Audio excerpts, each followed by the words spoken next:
नमस्कार दोस्तों, कैसे हैं आप लोग। मेरा नाम सौरभ कुमार है और मैं आप लोग को यहाँ पर महेश बर्नवाल की किताब एनसीईआरटी सार संग्रह क्लास 6 टू 12 पढ़ा हूँ, जो कि आपका ये वन लाइनर है। ठीक है। और इस किताब से हम लोग इंडियन पॉलिटी भारतीय राजव्यवस्था को पढ़ रहे हैं, जो कि आपका रिवीजन वीडियो होगा। ठीक है, तो चलिए स्टार्ट करते हैं। आज का हमारा चैप्टर नंबर 29, जो कि आपका होगा पार्ट नंबर जी, और आपका विविध मिसलेनियस होगा। ठीक है, तो चैप्टर नंबर 29 पार्ट नंबर जी। तो देखिए आपके सामने आ गया प्रमुख संस्थाओं की सदस्य संख्या। तो प्रमुख संस्थाओं की सदस्य संख्या क्या है उसके बारे में पढ़ेंगे। तो आपका सबसे पहला आपका संविधान सभा। तो संविधान सभा में आपका जो है गठन के समय 389 सदस्य थे, 292 प्रांतों से, 93 आपके रियासतों से, 4 आपके कमिश्नरी क्षेत्रों से। और स्वतंत्रता के बाद भारतीय संविधान सभा में सीटों की संख्या घटकर 299 रह गई, क्योंकि 90 सीटें जो है पाकिस्तान के संविधान में चली गई थी। ठीक है, तो संविधान सभा गठन के समय 389 सदस्य, 292 प्रांतों से, 93 आपके देशी रियासतों से और 4 आपके कमिश्नरी क्षेत्रों से।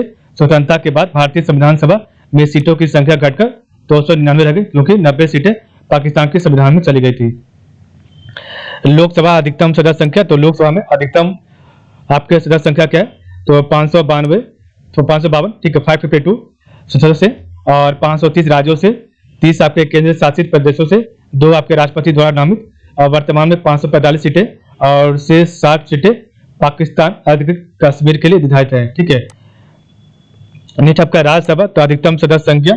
तो राज्यसभा अधिकतम सदस्य संख्या तो आपका 250 सदस्य है यहाँ पर, 238 राज्यों से, 12 आपका राष्ट्रपति द्वारा मनोनीत और वर्तमान में 245 सदस्य हैं। ठीक है, विधानसभा। तो अधिकतम सदस्य संख्या तो 500 सदस्य आपके हैं यहाँ पर, और आपके सर्वाधिक संख्या 404, 403 प्लस है। और उत्तर प्रदेश से 294 आपका जो है पश्चिम बंगाल से, और 288 आपका महाराष्ट्र, और 243 आपका बिहार से है। विधानसभा।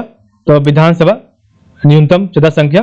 तो विधानसभा में आपका न्यूनतम सदस्य संख्या किसकी है? तो 60 सदस्य होने चाहिए न्यूनतम, और इससे कुछ अपवाद है। ठीक है, तो 60 से कम सदस्य संख्या वाली विधानसभा है। तो आपका गोवा में 40 सीट है, मिजोरम में 40 सीट है, सिक्किम में 32 सीट है, आपका पौंडीचेरी में 30 सीट है। ठीक है, तो आपके 60 से कम सदस्य संख्या वाली विधानसभा है। तो Goa 40 seat, Mizoram 40 seat, Sikkim 32 seat, आपका जो है पौंडीचेरी 30 सीट है। विधान परिषद अधिकतम सदस्य संख्या। तो विधान परिषद अधिकतम सदस्य संख्या तो आपका राज्य विधानसभा के सदस्यों की 1/3 जो है तिहाई होनी चाहिए। तो विधान परिषद जो है जहां भी होगा, तो इसमें आपकी अधिकतम जो सदस्य संख्या वो आपकी राज्य विधानसभा के सदस्यों की 1/3 होनी चाहिए। विधान परिषद न्यूनतम सदस्य संख्या। तो विधान परिषद न्यूनतम सदस्य संख्या तो 40 सदस्य विधान परिषद वाले राज्य उत्तर प्रदेश, बिहार, महाराष्ट्र, आंध्र प्रदेश, तेलंगाना और कर्नाटक है। उच्चतम न्यायालय में कुल न्यायाधीशों की संख्या तो 34 है, एक मुख्य न्यायाधीश और 34 न्यायाधीश हैं। लोकसभा में सर्वाधिक सदस्य संख्या वाले राज्य। तो लोकसभा में सर्वाधिक सदस्य संख्या वाले राज्य आपके उत्तर प्रदेश 80 सदस्य। लोकसभा में न्यूनतम सदस्य संख्या वाले राज्य। तो लोकसभा में न्यूनतम सदस्य संख्या वाले राज्य तो एक एक सदस्य आपके मिजोरम, नागालैंड, सिक्किम एवं सभी केंद्र शासित प्रदेश दिल्ली, दादर व नगर हवेली तथा दमन व दीव को छोड़कर। ठीक है, तो लोकसभा में न्यूनतम सदस्य संख्या वाले राज्य तो एक आपके मिजोरम में, नागालैंड, सिक्किम एवं सभी केंद्र शासित प्रदेश दिल्ली और दादर नगर हवेली को छोड़कर। राज्यसभा में सर्वाधिक सदस्य संख्या वाले राज्य। तो राज्यसभा में सर्वाधिक सदस्य संख्या वाला राज्य आपका जो उत्तर प्रदेश है, 31 सदस्य यहाँ पर।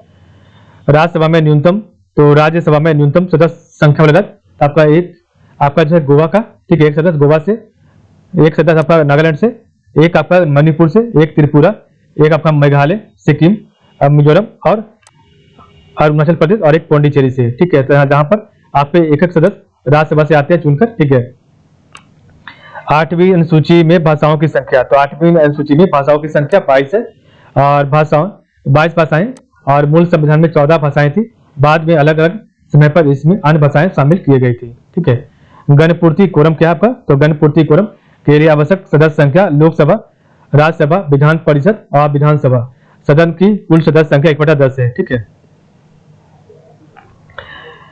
नेक्स्ट आपका जो है इसमें पढ़ लेते हैं इसको। ठीक है, तो प्रमुख आयोग समितियां। ठीक है, तो आपका जो है आयोग समिति का नाम यहाँ पर इधर आपका प्रमुख तत्व है। तो सरदार स्वर्ण सिंह समिति 1976 में बना था। तो सरदार स्वर्ण सिंह समिति 1976 में 42वें संविधान संशोधन 1976 द्वारा 10 मूल कर्तव्यों का समावेश किया गया था। सरकारी आयोग 1983 में, तो सरकारी आयोग 1983 में केंद्र राज्य संबंधों पर अनुशंसाएं थी। धर आयोग 1947 से लेकर 1948 के बीच में इसके धर इसके अध्यक्ष थे और इसका जो काम था राज्यों का पुनर्गठन भाषा के आधार पर नहीं होना चाहिए। जेबीपी समिति 1948 में, इसमें आपके शामिल थे जवाहरलाल नेहरू, आपके वल्लभ भाई पटेल और आपके पट्टाभी सीतारामैया। और इसका प्रमुख तत्व था राज्य का पुनर्गठन देश की सुरक्षा, एकता व आर्थिक समृद्धि के आधार पर किया जाए। राज्य पुनर्गठन आयोग 1956 में बना और इसके अध्यक्ष थे सैयद फजल अली, हृदयनाथ कंजरू और के.एम. पनिकर। ठीक है, और इसका प्रमुख तत्व था राज्यों के गठन के लिए भाषा के आधार बनाया गया और इसी के आधार पर राज्य पुनर्गठन अधिनियम बनाया गया। ठीक है, नेक्स्ट आपका लोक लेखा समिति, तो लोक लेखा समिति पब्लिक अकाउंट्स कमेटी और कुल इसमें 22 सदस्य थे। ठीक है, और 15 लोकसभा एवं 7 राज्यसभा से, और इसका मुख्य कार्य भारत के लोक लेखा एवं भारत के लोक लेखा तथा CAG के प्रतिवेदन रिपोर्ट्स का निरीक्षण करना था। ठीक है, प्राक्कलन समिति एस्टीमेट कमेटी, तो प्राक्कलन समिति एस्टीमेट कमेटी तो कुल 30 सदस्य लोकसभा से प्रशासनिक दक्षता एवं मितव्ययता बढ़ाने के लिए वैकल्पिक नीतियों का सुझाव तथा संसद में प्राक्कलन के सुझाव देना था। ठीक है, नेक्स्ट आपका संयुक्त संसदीय समिति, तो JPC, तो ज्वाइंट पार्लियामेंट्री कमेटी JPC, तो इसमें आपके लोकसभा व राज्यसभा के सदस्य या एक तदर्थ एडहॉक समिति है। ठीक है, कोठारी आयोग 1976 में, तो भारतीय उच्च सिविल सर्विसेज में परीक्षा तथा भर्ती संबंधित नीति एवं वृत्ति के लिए आया था। नियोगी आयोग 1946 में KC नियोगी इसके अध्यक्ष थे और आर्थिक नियोजन के लिए मंत्री परिषद के प्रति उत्तरदायी संगठन की अनुशंसा। बलवंत राय मेहता समिति, तो 1956 से लेकर 1957 तक, तो त्रिस्तरीय पंचायती राज संस्थाओं के गठन स्तुति। VM तारकुंडे समिति 1974 में आया था और ये आपका था चुनाव सुधार, मतदाता की आयु 21 वर्ष से घटाकर 18 वर्ष करना और चुनाव प्रचार में सरकारी धन एवं तथ्य का उपयोग न करना आदि संस्थाएं थी।